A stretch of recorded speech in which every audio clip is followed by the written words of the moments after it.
No cardio. This body's not made for Seriously. cardio.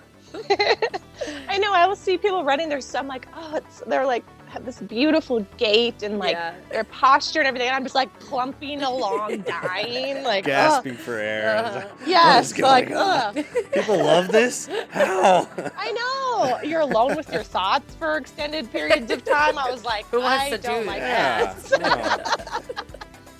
Can I get a spot? Hey man, can I get a spot? Can I get a spot? Can I get a spot? Can I get a spot?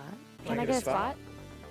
So let's just get right into it. So we are back in the Can I Get a Spot studio with the one, the only Rachel Prairie. Hi. Welcome. Hello. It Thanks is- for having me. Yes, I'm glad we finally got all the technical difficulties on our end. No worries. Ready to start recording.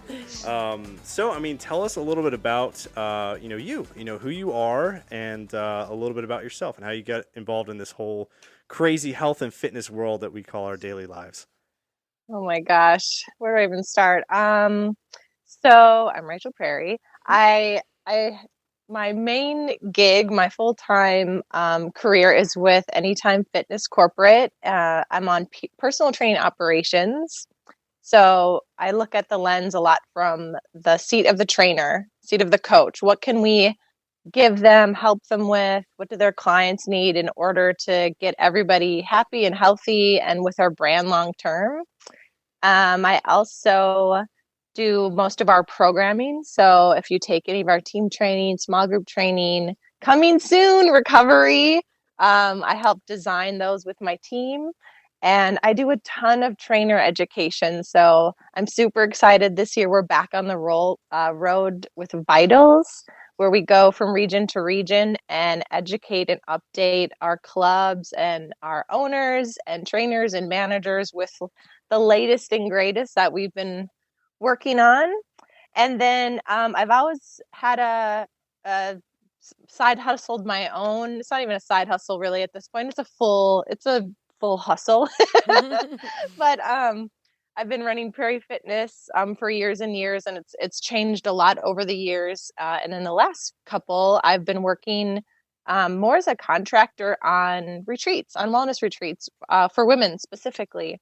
So I'm partnered with a lot of different businesses there, and I travel around and help bring a lot of these concepts and kind of use it as a little bit of a testing ground too, to see what people are into and give them lots of different modalities to approach their health and wellness. So I think even my own definition of health and wellness has changed a lot, especially in the last few years. I think COVID times really kind of like pushed me over the edge in a good way, Yeah. in a challenging but good way. So A little bit of sounds- everything. Yeah, so This you got your sounds like a hands lot. full. Is this is too much. When I read it all off, I'm like, okay, Wait. I gotta Yeah. chill out. I just saw that you're doing something with the Gorilla Group. Is that what one of the women's retreats that you do, or what does that entail? So the Gorilla Group was started with a group of veterans and a friend of mine that actually works for Self Esteem Brands on the international team. She volunteers her time as a consultant or a coach, kind of like a franchise business consultant, FBC, for veteran-owned businesses. So help them with their startup, help them with marketing. And so she got connected with the Gorilla Group a few years ago and has now since moved into its still volunteer position, moved into a CEO position. And I used to be a Navy spouse for years and years. Oh. So very much understand that community and their needs, and they were looking for someone to help amp up some of their wellness space. And so I said, pick me. And she did.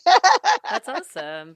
Yeah, I feel like I've known you for a lot of years now, and I don't really know your background at all. So why don't you kind of go back in time and tell us, what led you, in your upbringing to get into the fitness industry? What is your background in? What did you go to school for? All of that. And obviously. Yeah, absolutely. So my degree is actually in writing and rhetoric, which is basically like how to argue professionally. Yeah. Okay. Which worked out great when I was in a sales role eventually, right? Yeah. Because it was the art, right? The art of it. Um, and graduated, got my big kid job. I was in sales and recruiting. I was specifically helping H-1B visa workers get positions here in the US, which was also very complicated. And there was lots of coaching that went into that. But the whole time I was a volleyball coach since like my senior year in high school. Actually, I was a volleyball coach forever and ever, at least 10 years.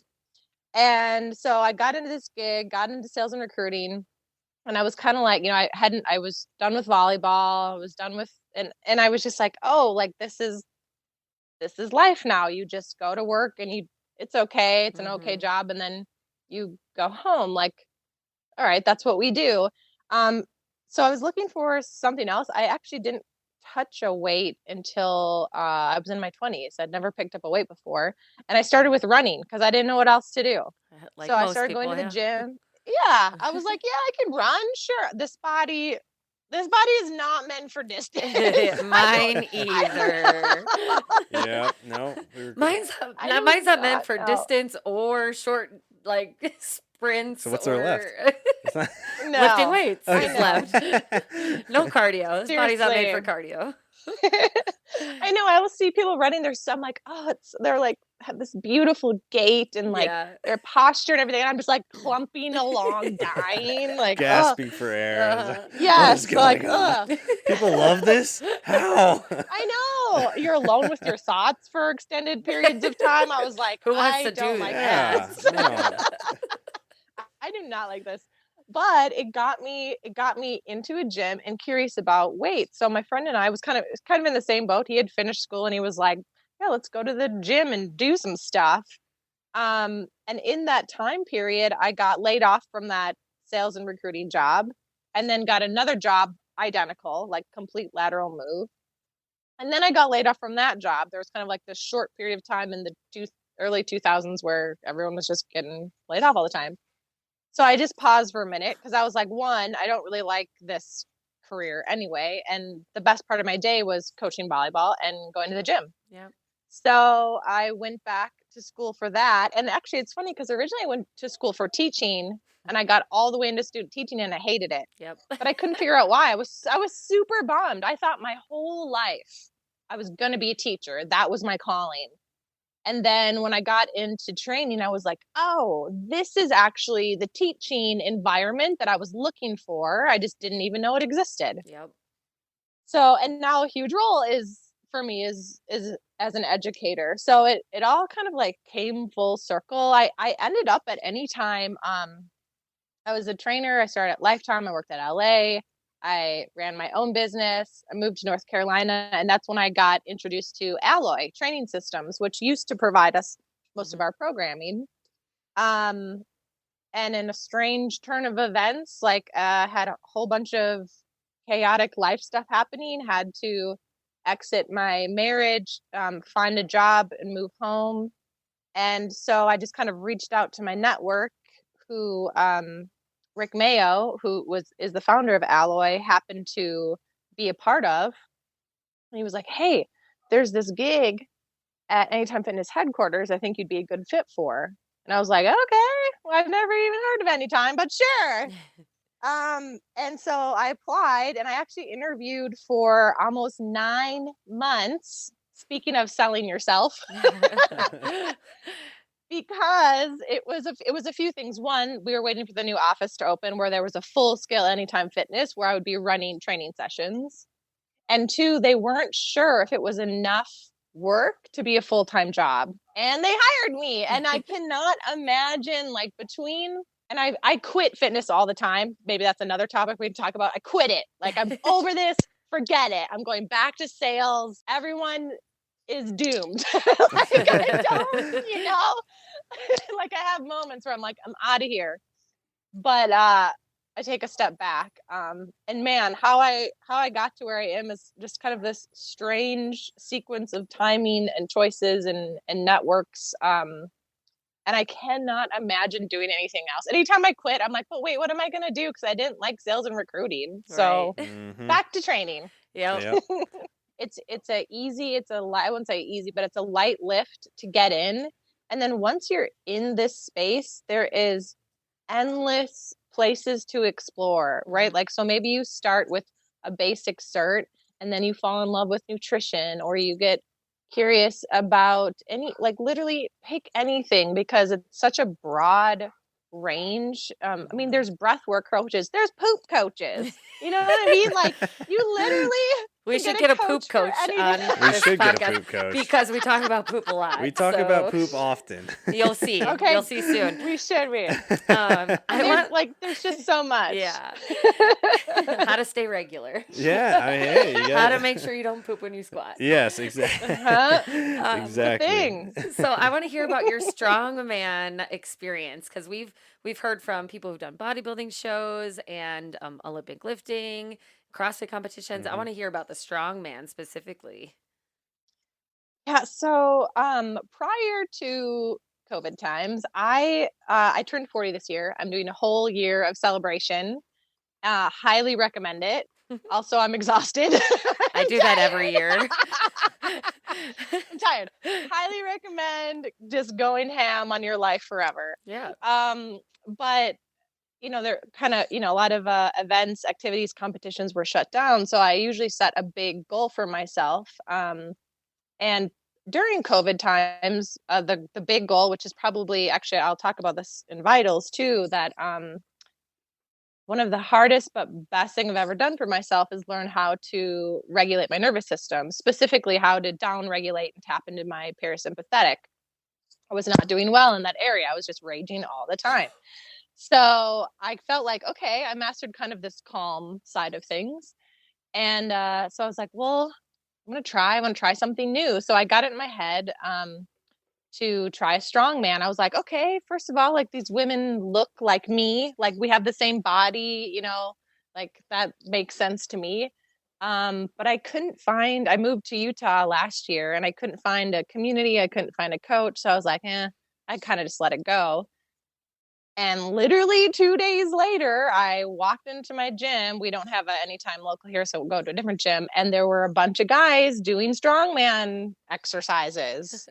And I literally just went over and I was just like, hi, we're friends. And what are you doing? And can you tell me everything? And can you train me? And what's happening? And they were like, hell yeah, we can. So one of them had competed in the past, and his dad is actually a record holder and a previous strongman. And so he kind of framed out a template of a training program that I followed up until January, and I finally got COVID. So I was like, I made it through. I never got it. And then I got it bad for like a month. So that kind of took me out. I did what I could. I tried my best. And I literally decided to compete like 3 weeks before the event because I just wasn't sure. So competed, and I won, which was super incredible and fun. Awesome. But yeah, it was so fun. It was in Phoenix. So we carpooled down together as a team. There were 7 events, max deadlift, series of presses, series of rock carries and lifts, pulling a truck, and a Hercules hold. I know it sounds silly. My mom's so cute. I was like, Mom, I won. And she was like, oh, great. What did you do? And I sent her a picture. I was like, I pulled a truck. And she was like, well, that's wonderful. Something. Yeah. My mom would be like that too. Like, what? Yeah, I think my parents would just be like, don't hurt yourself when you do that. I like, know. Come on, Mom. It's my job to do stuff like this. Seriously.